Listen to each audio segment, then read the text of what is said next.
John Duggan? I think Liverpool will win. Right. I think they might win 1-0. It'd be my professional prediction.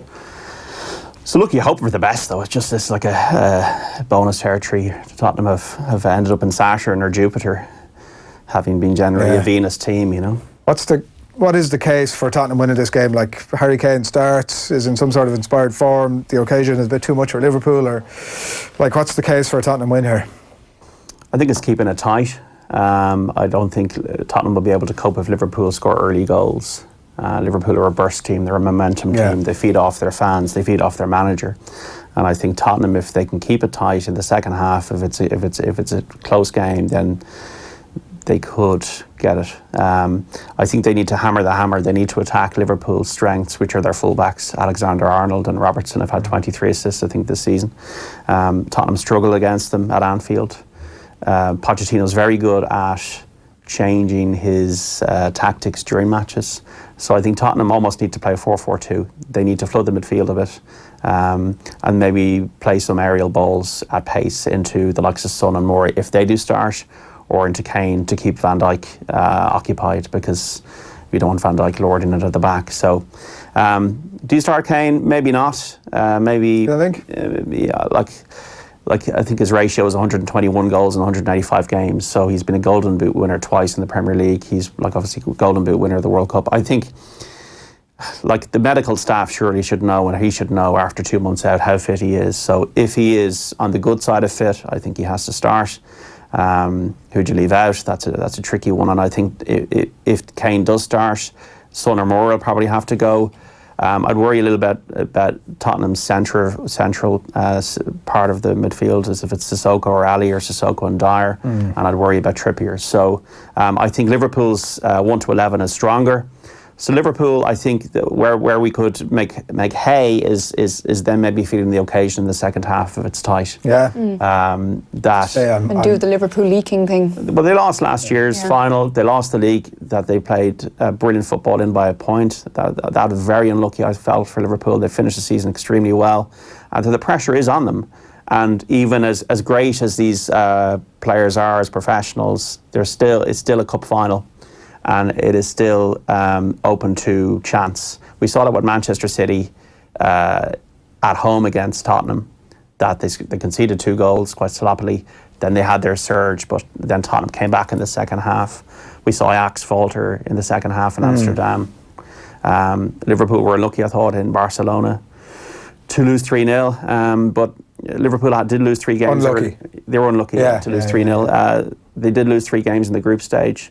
On a day, if Liverpool need to underperform and Spurs need to overperform, I think, for Tottenham to win. But it is possible. Tottenham on their day can beat anybody, but Tottenham's on their day is less frequent than Liverpool's on their day. That'll be my take on it. Come on, you Spurs, says Peter Breen on Facebook. A lot of people getting out of the chat. I have to say, as a neutral, it doesn't really sort of... I think I'd probably lean on the side of wanting to see Liverpool to win. Sorry, John. I don't really know why, but slightly leaning that way. I'm really looking forward to it. Like, it's a game that I really can't wait to sit down and have a proper good look at. Are you sort of slightly more apprehensive about it, or because you're involved? Is it? I'm not feeling quite calm, because I suppose I didn't know if I was going or not, and that is in itself,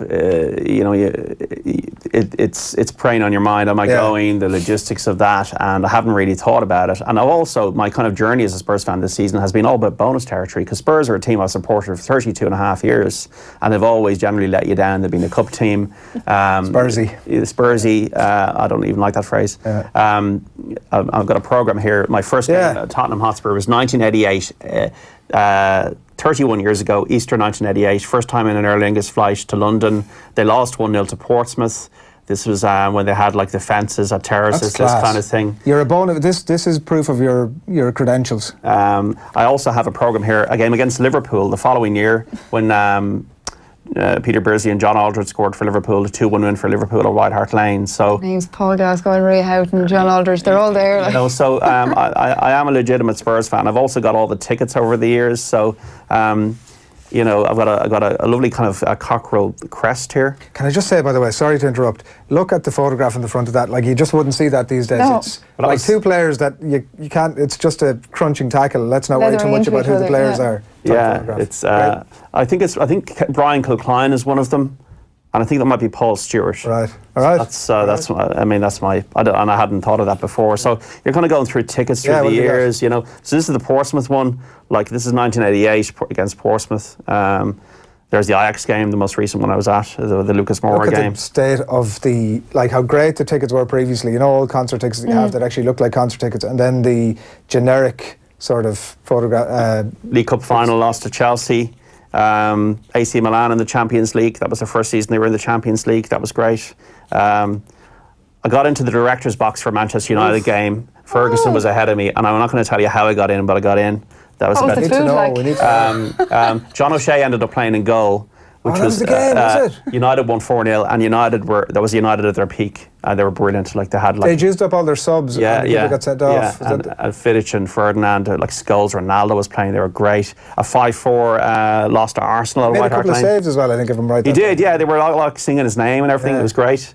So how did you get into the director's box? I can't tell because I'll probably end up in trouble. But you know, it was a bit of roguish behaviour. That's always the best way. Bohemians, you know, like bad games in the pre-season friendly, was it? Yeah, bad games in the 90s, like goalless draws. Shelburne at Togga Park, 1991. Bohemians in 1989. At Daleyman Park. Yeah, so yeah, lots of great memories and a few Liverpool games in there as well. So. It's been a long journey, and as I think we were talking about there, it is bonus territory. I can't believe Tottenham are in a Champions League final. It's like, in my lifetime, it's the biggest game. They won the double in 1961. They've only won 2 leagues, 51 and 61, but it is the biggest game of my lifetime. Can I put it to you this way? It feels that if Tottenham lose, that the fans will be like, well, sure, look at, fair enough, you know, bonus territory, our season really deserve it. Whereas it feels if Liverpool lose, people will be absolutely devastated at having missed out in the Premier League, favourites for the Champions League. That would be my view on it. I would agree with that. I think Liverpool can count themselves. I think Tottenham will feel the way Liverpool felt if they lose, the way Liverpool felt about losing the league. That they had a great run, and whereas I think if Liverpool now are expected to win, they're on paper the better team. They're 26 points ahead of Spurs in the Premier League. And if they don't win tomorrow, that'll be a big blow for Jurgen Klopp. He's lost 6 finals in a row. Last year, you can say Real Madrid were expected to win. Karius made a howler, and then Salah was, you know, Ramos was naughty, and then Bale scored an unbelievable goal. And they've sorted out a few things. They've sorted out the goalkeeper, Alisson. They've got Van Dijk into central defence. I was even looking back at the teams when Spurs beat Liverpool 4-1 18 months ago. Liverpool are a better team now. Chan was playing. They have a better team now. And those wing-backs are the key, I think. Yeah. I'm going for 2-1 Liverpool and Alderweireld OG in added time. Yeah, and it probably will be his last game for the club, Alderweireld. So I'm a bit. I mean, for Tottenham, I think things are good. I mean, people are going, well, they might never get here again. I've been at the new stadium. It is the best stadium I've ever been in, and that is not a biased assessment. Yeah. It is an incredible stadium. They will spend money. They will be in the Champions League next season. They do need to improve their wage structure. They're spending only half the wages of Manchester United. I don't think it's sustainable for Tottenham to be competing against the likes of Manchester City, PSG, Barca, Real, and even Liverpool in this market. But it just shows you how well Pochettino's done.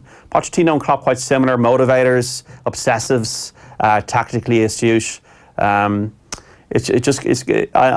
quite calm about it at the moment, but I'm sure by tomorrow night I'll be going up the walls. Yeah. How long will they keep Pochettino? I think I know he said more trusted that if they win, he could just go back to Argentina because he'd have nothing left to achieve. That is actually possible, I think, because he would have reached the summit. I think if they lose and he gets the support from Daniel Levy and Joe Lewis, the people behind the club, financially and regarding a plan here, then I think he will stay. Because I think Tottenham, if they invested, if they spent sensibly, but if they spent in a way to compete with the elite clubs in global football, then I think Tottenham could be a league-winning team in a few years, especially if Pep leaves Manchester City and Manchester City goes through a bit of a transitionary phase. When they were having all these kind of greedy plans for a Super League in Europe a few years ago, Tottenham weren't even in it. Now they're in it, whereas Arsenal, it's funny, Tottenham can't go down the Arsenal road, blaming everything on the stadium. well, no, it's the stadium's fault. We owe $1 billion, we owe this, and we owe that. I think Tottenham are going to be making £800,000 sterling on every match at the stadium. They're having the Champions Cup final there. They're having NFL games there. They've got their retractable pitch. It is state of the art. So, like, even if they won tomorrow night, it would be great for attracting players to the club. It'd be great for that. But I don't think it's going to be a huge. We're never going to be back here again. I think for Liverpool, it would be. How do you kind of pick yourself up if Liverpool lose tomorrow night? One last one. Are Tottenham a top, outside of the blindingly obvious fact that they're in the Champions League final, are they a top 6 European team currently? Maybe a top 8 team, is that? I'm being too... no, I think that's fair, yeah. I don't know. It'd be a squeeze, wouldn't it? It'd be a squeeze, yeah. I think in terms of rankings around money and that kind of value, they're 10th. Right, okay. So I read they were 10th. Significantly punched above their weight. Significantly, with Harry Kane injured, I was in Amsterdam, and the way I think Harry Kane very very succinctly put it, guys, at halftime we're playing a weaker Premier League team here, and then they went out and they won. And it really is down to the manager. We've come out of the Ronaldo and the Messi era here. The Ronaldo and the Messi era probably lasted a decade. We're now talking about systems. Wijnaldum, Origi starring in semi-finals, Moura, Son, good players, but not maybe Ronaldo, Messi level. And it's not all about the Salah, it's not all about the Kane, it's about the bigger of the whole. And I think that is down to the ability of the coaches, in Pochettino's case, to improve players. They're talking about Sissoko as the player of the year, Sissoko. I know, yeah. So, but I do think since it went to Saturdays, guys, the Champions League has become, I think Miguel Delaney was referencing it, almost like the Super Bowl of football now. It has become the biggest club game in the world. We got the World Cup final, and you can feel it. I can feel like this is bigger now. So bring it on.